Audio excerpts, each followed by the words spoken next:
저희가 아이들을 키울 때 남자아이들은 이런 경향이 있었습니다. 아마 지금도 그러지 않을까 생각합니다. 어린 남자아이들은 이야기를 들을 줄 아는 그 나이가 되면 유난히 귀신 이야기나 도깨비 이야기를 좋아합니다. 그래서 무서워하면서도 귀신 얘기해달라, 도깨비 얘기해달라 조릅니다. 그런데 이런 이야기 속에 나오는 귀신들은 대부분 사람이 원한을 품고 죽은 후에 사람을 해코지합니다. 그렇게 이런 이야기를 쭉 듣고 혹은 책에서 보고 자라는 아이들의 머릿속에는 귀신이라고 하면 사람의 혼령이 원한을 갖고 하늘을 떠도는 그런 종류의 귀신을 생각합니다. 그러다가 어른이 되면 그 귀신에 대한 생각을 굳히는 사람이 있는가 하면 어떤 이들은 귀신은 아예 존재하지 않는다 이렇게 생각하기도 합니다. 그럼 과연 귀신이 있는가? 없는가? 지난번에도 말씀드렸지만 인간이 귀신이 된 것은 전혀 없습니다. 그러니까 인간이 어떤 원한을 품고 죽어서 귀신으로 나타난다는 건 거짓말입니다.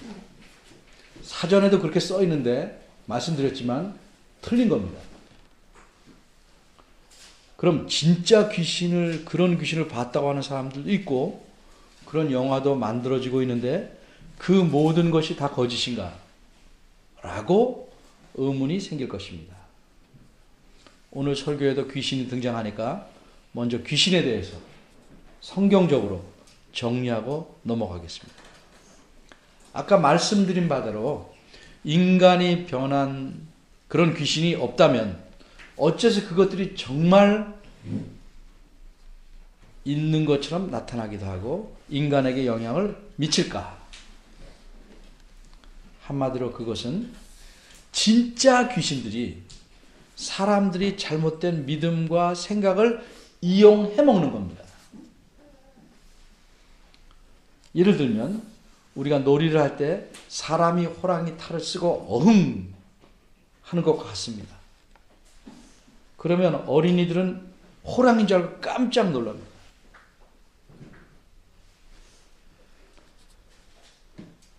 이처럼 진짜 귀신들이 인간 귀신인 것처럼 사람들에게 나타나고 영향을 미치는 겁니다. 그래서 진짜 귀신들이 죽은 사람의 원귀인 듯이 나타나는 겁니다. 그럼 이 진짜 귀신들은 누군가? 이 귀신들은 우두머리의 명령에 따라 철저하게 움직이는데 그 우두머리의 이름을 성경에서는 마귀라고 합니다. 그럼 마귀는 사탄과 어떻게 다른가? 같은 놈입니다. 다만 마귀를 사탄이라고 하는 것은 이 마귀가 하는 일을 특징 지어서 별명처럼 부르는 겁니다.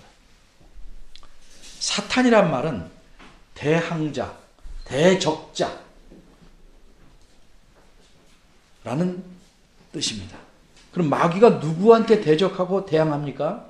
하나님입니다.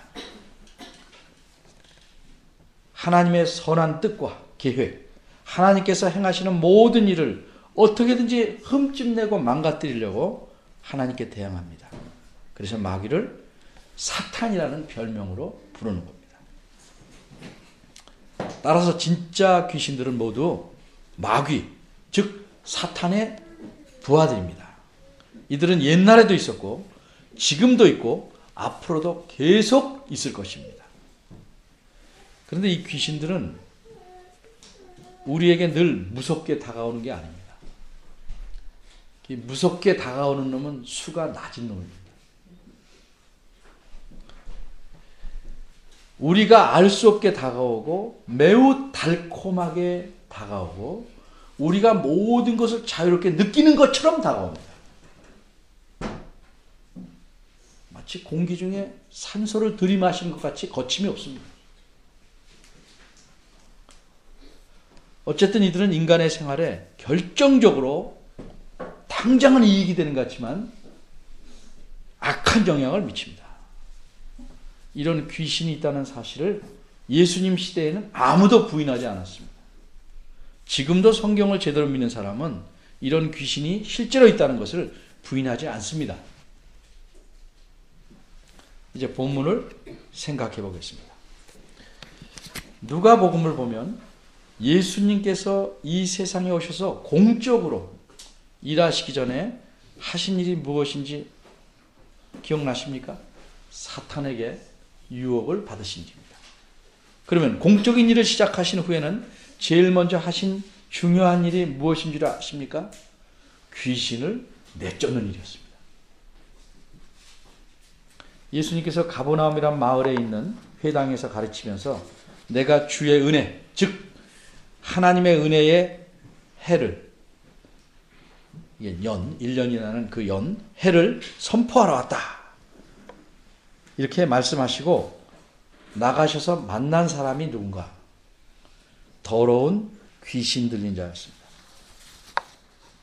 그래서 이 사람에게서 더러운 귀신을 내쫓는 일을 하셨습니다. 이것이 누가복음에 기록된 예수님이 행하신 최초의 공적인 사역입니다. 성경에서는 귀신을 가리켜 깨끗한 귀신이라 말을 한 번도 쓰지 않습니다. 더러운 귀신이라는 표현을 자주 씁니다. 공관복음과 사도행전에 모두 22번이나 썼습니다. 이 말은 귀신 안에도 깨끗한 귀신도 있고 더러운 귀신이 있어서 그 중에 지금 성질이 더러운 놈을 가리킨다고 생각하면 안 됩니다. 구약 성경을 보면 하나님께 드릴 수 있는 제물은 깨끗하다고 하고 그렇지 못한 것은 부정하다, 즉 더럽다고 합니다. 이렇게 둘로 구분합니다. 하나님께 드린 깨끗한 것은 드린 후에는 하나님께 속하게 되므로 그것을 거룩하다고 말합니다. 하나님께 속했다는 뜻입니다. 따라서 더럽다는 것은 하나님에게 결코 드릴 수 없고 하나님께 속할 수 없는 것의 성격을 가리켜 말하는 겁니다. 귀신이란 깨끗하지 못하고 거룩할 수 없는 존재이므로 그 특성을 덧붙여서 더러운 귀신이라고 한 겁니다. 귀신은 모두 더럽습니다. 목욕해도 더럽습니다. 오늘 본문은 예수님께서 귀신을 내쫓은 일을 기록합니다. 14절입니다. 예수님께서 한 벙어리 귀신을 쫓아내셨다. 근데 이런 말씀을 이렇게 오해하시면 안 됩니다. 아, 귀신에게도 사람들처럼 여러 종류가 있구나. 말 못하는 벙어리 귀신, 안 못 보는 소경 귀신, 듣지 못하는 귀머거리 귀신, 이런 귀신, 이런 종류가 있구나. 오해입니다. 여기서 벙어리 귀신이라고 한 것은 귀신의 종류를 말하는 게 아니고 이 귀신이 행한 일을 말하는 거예요. 귀신은 정말 귀신 같습니다. 흠이 있는 귀신은 없습니다. 무슨 얘기냐 하면 귀신들은 귀신 자신들도 놀랄 만큼 모두 똑똑하고 예민하고 힘세고 능력이 탁월합니다. 이런 점에서 흠이 없습니다. 완벽합니다. 자기 두목 말 참 잘 듣고. 그런데 이 귀신이 하는 일 중 하나가 사람을 벙어리 되게 하는 것입니다. 모든 벙어리가 귀신이 만들었다고 생각하는 뜻이 아닙니다. 이 사람의 경우에 그렇다. 이렇게 어떤 사람을 벙어리 되게 한 귀신을 예수님이 내신 겁니다. 그러니까 귀신에게 이렇게 붙잡히기 전에는 말할 수 있었던 사람이 귀신의 힘에 눌려서 억지로 말을 못하고 살았습니다. 얼마나 답답했겠습니까? 여러분의 입을 수건으로 틀어 막아서 말을 못하게 하듯이 그렇게 하고 있던 귀신을 쫓아내시니 그 벙어리 되었던 사람이 말하게 되었습니다. 이 사람이 말을 합니다. 우리말 성경에는 단순히 말하는지라 이렇게 표현되어 있어서 겨우 입을 열고 휴 하고 한두 마디 한 것처럼 보일 수 있습니다. 그런데 원어 성경의 뜻은 계속 말했다는 뜻입니다. 마치 그동안 강제로 입이 막혀서 하지 못하고 밀렸다는 말을 다 하듯이 말한 겁니다. 줄줄줄 말하고 있었습니다. 이 장면을 보는 사람들은 기이 여겼습니다. 이 말은 이상히 여겼다는 뜻이 아니고 대단히 놀랐다는 뜻입니다. 이 사람은 말을 못하였는데 예수님께서 귀신을 내쫓으니까 말을 하게 되고, 야, 이거야말로 머리카락 나고 처음 보는 장면이다 하고 사람들이 놀랐던 겁니다. 15절입니다.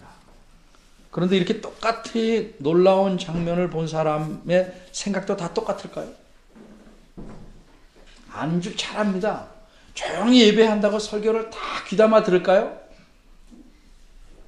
아니겠죠? 네. 똑같이 바르게 이해할까요? 아니겠죠?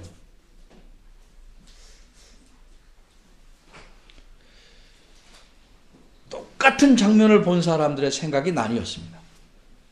일부는 이렇게 말합니다. 혹시 이런 일을 행하시니 저분은 다윗의 자손이 아니냐? 이 누가복음에 없지만 같은 사건을 써놓은 마가복음에 그렇게 기록되어 있습니다. 다윗의 자손, 바꿔 말하면 하나님께서 보내시겠다고 약속하신, 우리를 건져주실 메시아가 아니냐? 이렇게 생각한 겁니다. 이렇게 무리의 일부분의 생각이 돌아가니까 그 중에 어떤 사람은, 다른 복음서에 보면 그 바리새인들인데 마태복음에는 이 사람들은 악담을 합니다. 사람이 있는 곳에서 참 똑같은 좋은 일을 보고도 악담과 험담하는 사람들이 늘 있는 것 같습니다. 근데 거기서 끝나는 것이 아니고 자기가 무엇을 아는 체 하면서 실제로는 모르지만 이렇다고 단정을 내려서 말하고 깎아내리는 사람들도 있습니다. 쫓아낸 것은 분명한데 그것을 그대로 인정하면 예수님에게 사람이 몰릴까 봐 예수님을 깎아내립니다. 그래서 무엇이라고 말합니까? 저 사람이 이렇게 귀신을 쫓아낸 것은 귀신의 왕인 바알세불을 힘입어서, 바꿔 말하면 바알세불의 능력으로 그렇게 한 것이다, 이렇게 말합니다. 하나님의 능력이 아니다, 이렇게 말한 겁니다. 바알세불이 무엇입니까? 바알이란 말, 바알신 들어봤죠? 바알이란 말은 주인이라는 뜻입니다. 주인. 이 뜻은 세불, 공중의 주인이라는 뜻입니다. 옛날부터 가나안 땅에서는 귀신의 왕을 바알세불이라고 불렀답니다. 지구가 동그랗다 이렇게 옛날 사람 믿지 않았으니까 이 공중 전체를, 온 세상을 주물르고 있는 주인이다, 이런 의미에서 바알세불. 그럼 이 바알세불은 결국 누굴 가리키냐? 사탄을 가리킨다고 생각합니다. 예수님 당시에도 귀신의 왕은 사탄이라고 생각했고, 그래서 그를 공중의 주인이라는 뜻으로, 세상의 주인이라는 뜻으로 바알세불이라고 불렀습니다. 16절입니다. 또 다른 일부의 사람들은 앞서 말한 사람의 생각에 전적으로 동의하진 않지만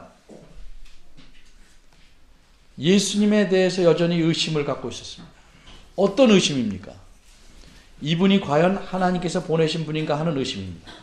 그래서 예수님에게 이렇게 요구합니다. 예수님, 당신이 과연 하나님의 보내신 분인지를 분명히 알 수 있도록 하늘로서 오는 기적을 보여주십시오, 라고 한 번이 아니고 계속해서 요구합니다. 구약 성경에 보면 어떤 사람이 참 선지자, 하나님의 선지자인지 하나님께서 보내신 선지자인지 아닌지 알려면 그 사람이 어떤 능력을 행하는지 봐라. 그리고 그 행한 게 말한 대로 이루어지고 있는지도 봐라, 이런 말씀이 있습니다. 그러니까 그 말씀에 빗대어 증거를 보여달라는 겁니다. 그런데 그런 요구가 성경 말씀에 따른 정당하고 합리적인 것입니까? 아닙니다. 왜 그렇습니까?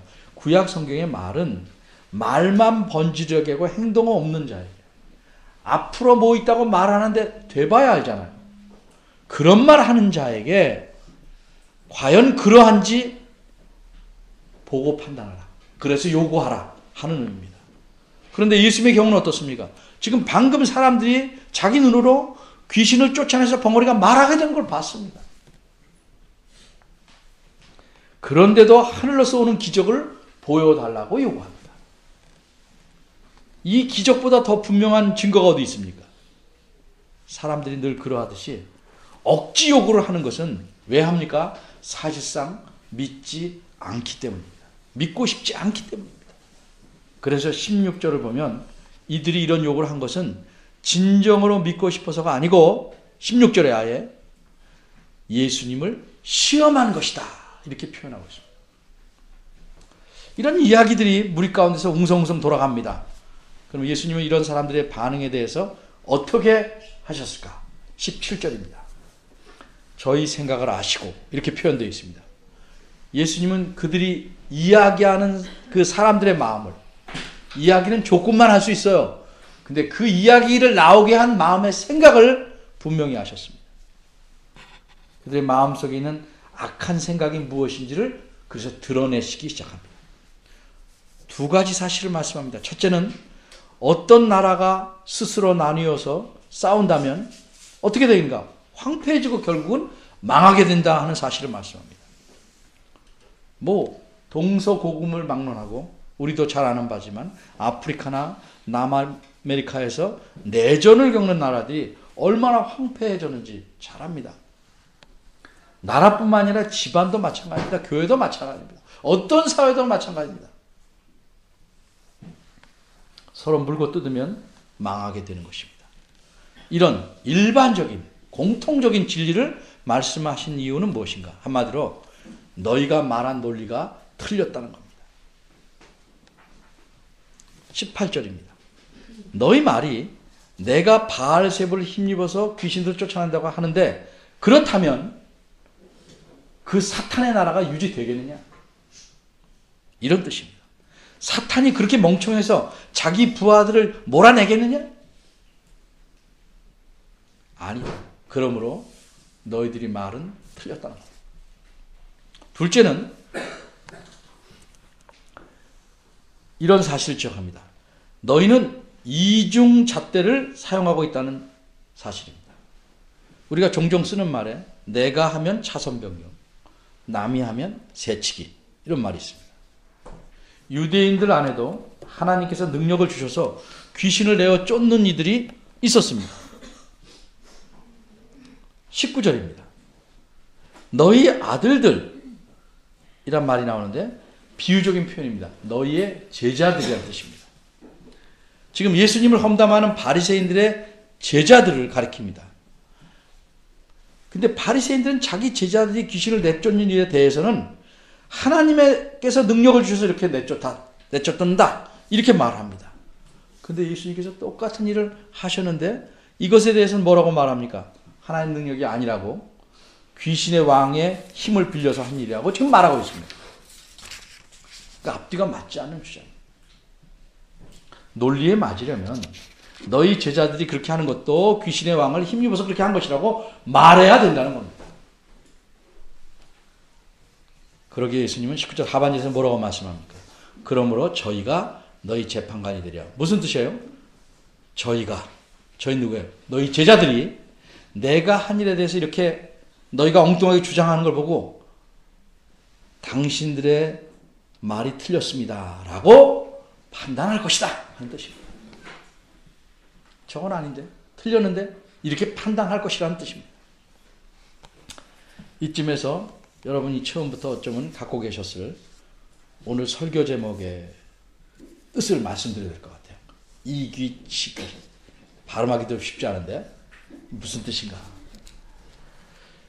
우리는 열은 열로써 다스린다 하는 뜻, 즉 힘은 힘으로 물리친다는 의미를 가진 관용구를 아실 겁니다.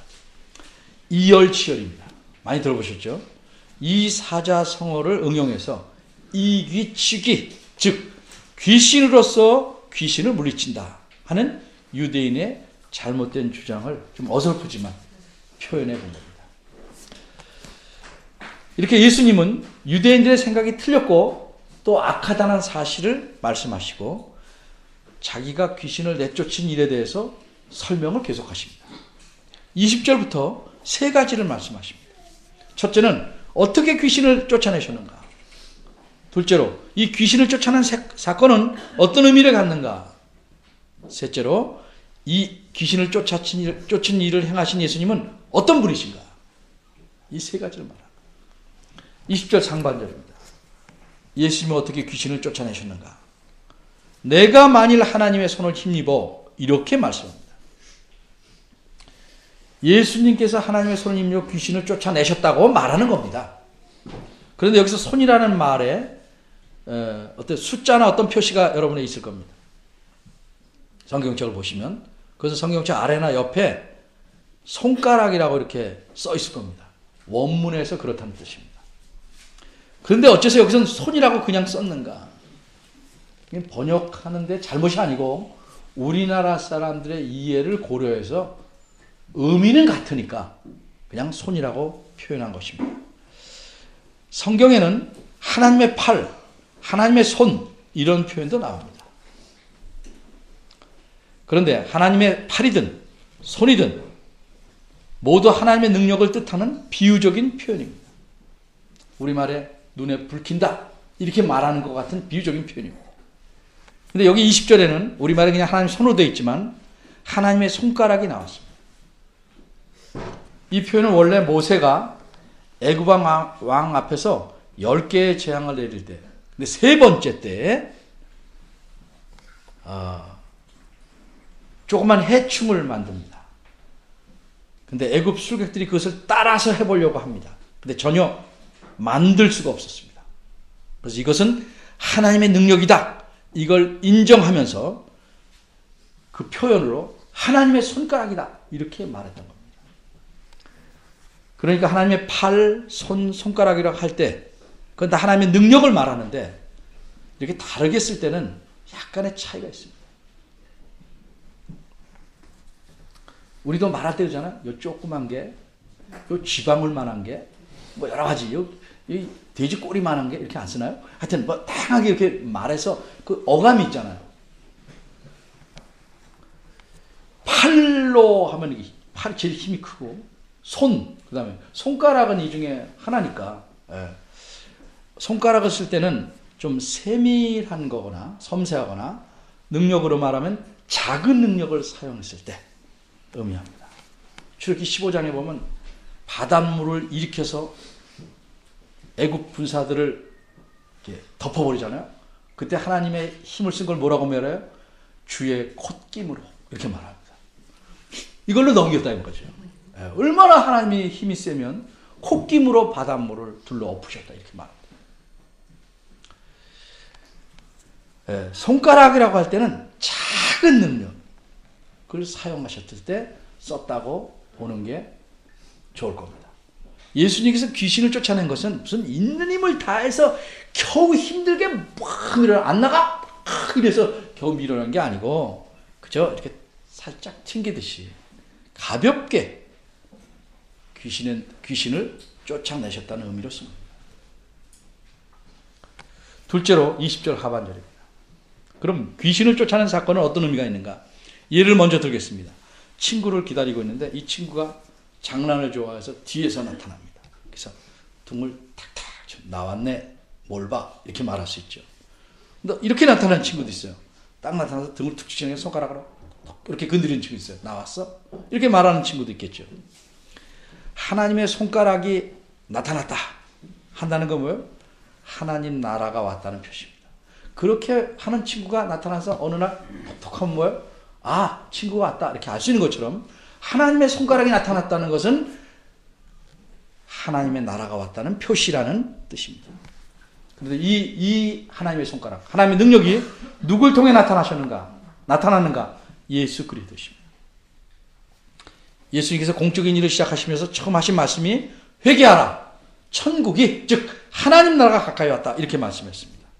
근데 이 나라가 예수님 자신이 하나님의 능력을 보여줌으로써 이미 왔다 이렇게 선언하고 계신 겁니다. 21절과 22절입니다. 셋째로 이렇게 귀신을 쫓아내심으로 하나님의 능력을 보이신 예수님은 어떤 분이신가? 예수님은 비유적인 표현으로 자신이 어떤지를 말씀합니다.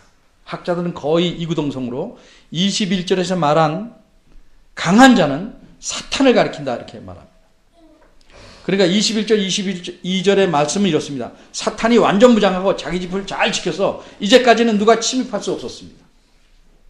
근데 이제 사탄보다 더 강한 자가 와서 사탄을 쉽게 톡 이렇게 해서 이기셨다는 겁니다.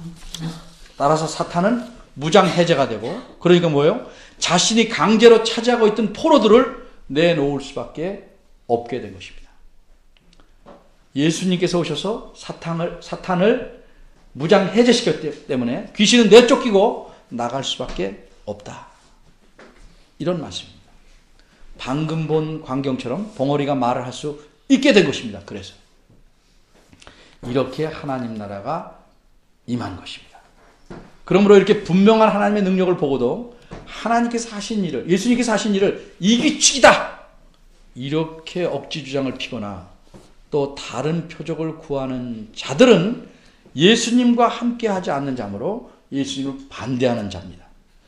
예수님이 이렇게 귀신을 내쫓아서 하나님 나라에 속하는 사람을 모으러 오셨는데 일에 동참하지 않고 반대하거나 구경만 하는 자는 사탄의 나라에 속해 있는 사람이라고 말씀하는 것이 23절의 내용입니다.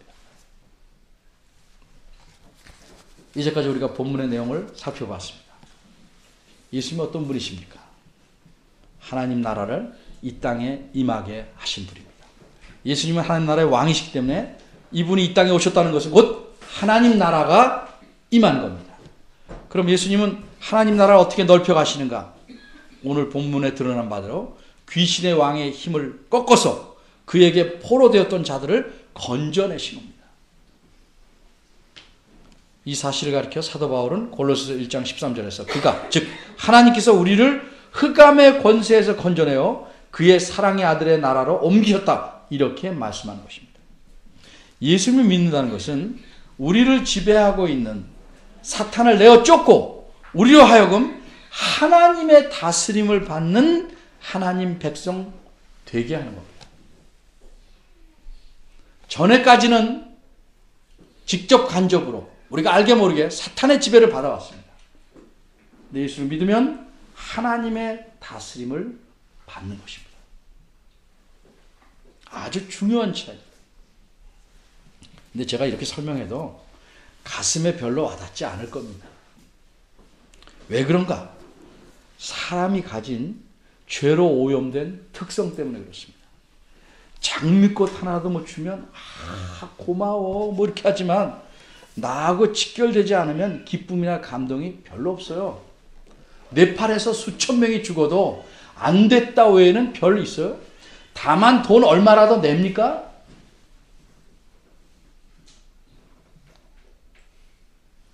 별로 없습니다.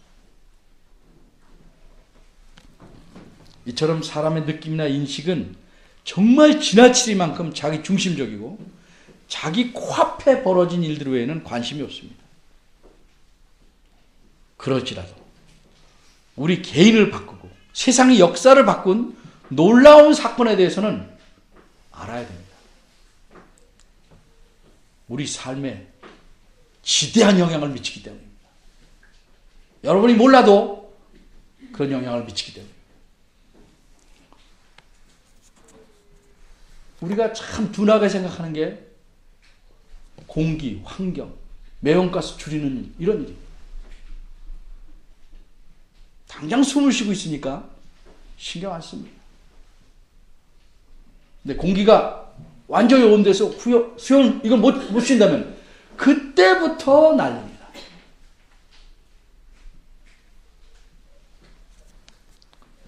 우리가 예수님 믿게 되었다는 것은 하나님의 권능이, 능력이 우리에게 나타났다는 사실을 증거해 주는 겁니다. 옛날 갈릴레오 시대 이전에는 지구가 네모났다고 생각한 줄은 여러분들 잘 아실 겁니다. 그래서 사람들은 멀리 여행을 못 갔답니다. 낭떠러지에 떨어질까 봐.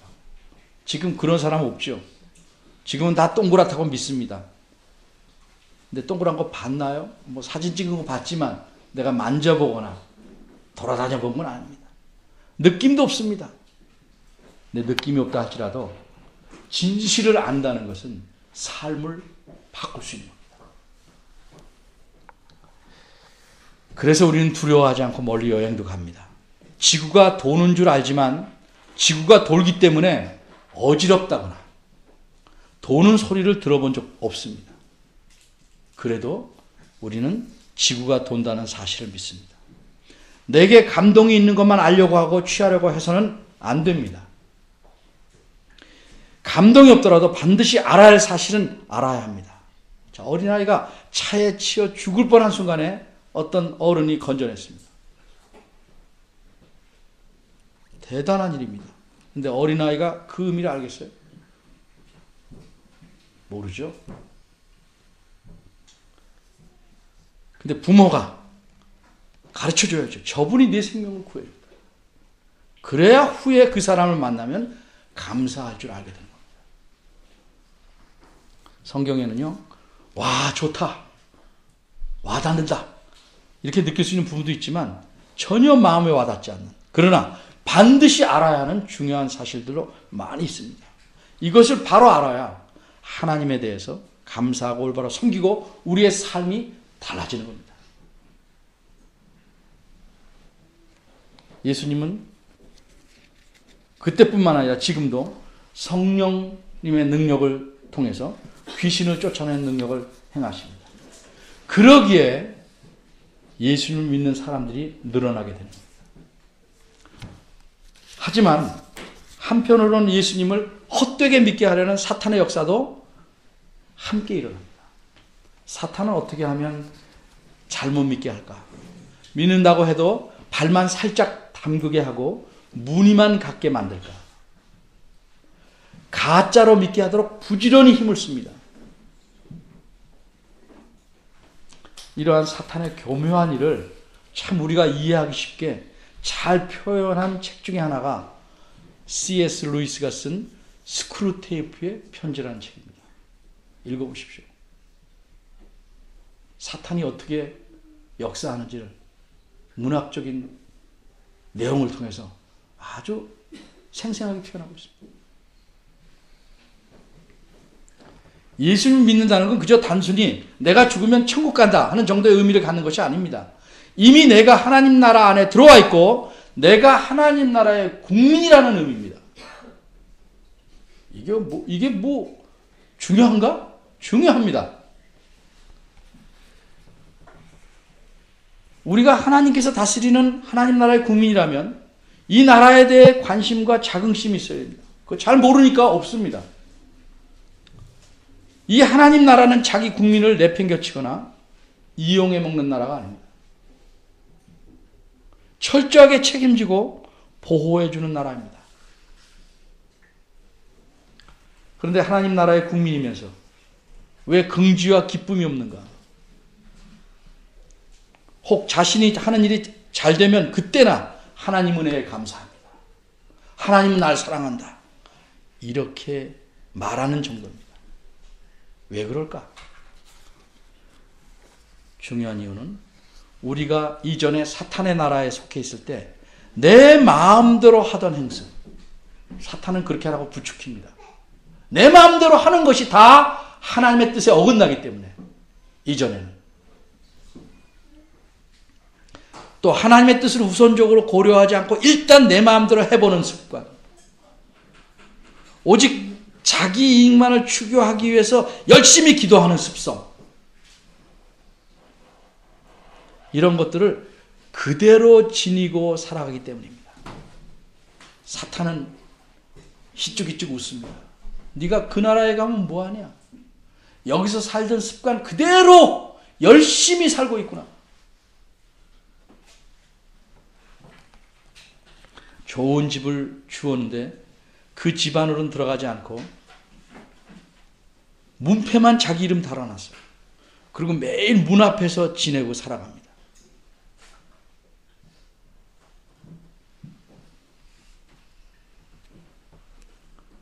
우리가 하나님 나라 안에 산다고 하면서 실제는 이렇게 사는 것이 아닌가?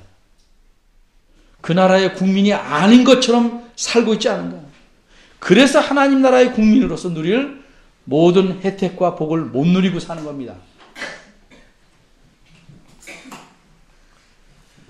한마디로 그 이유는 하나님의 나라라면, 그 안에 있다면 하나님의 다스림을 받아야 되는데 그 다스림을 안 받습니다. 그런데 하나님은 우리를 강제로 다스리지 않습니다. 너 말 안 들어? 그래서 딴 데가 다리에 무슨 일 생기게 하지 않습니다. 너 주일 빼먹어? 가다가 사고 나게 하지 않습니다. 그래서 제가 표현하기를 하나님은 신사적이라고 말합니다.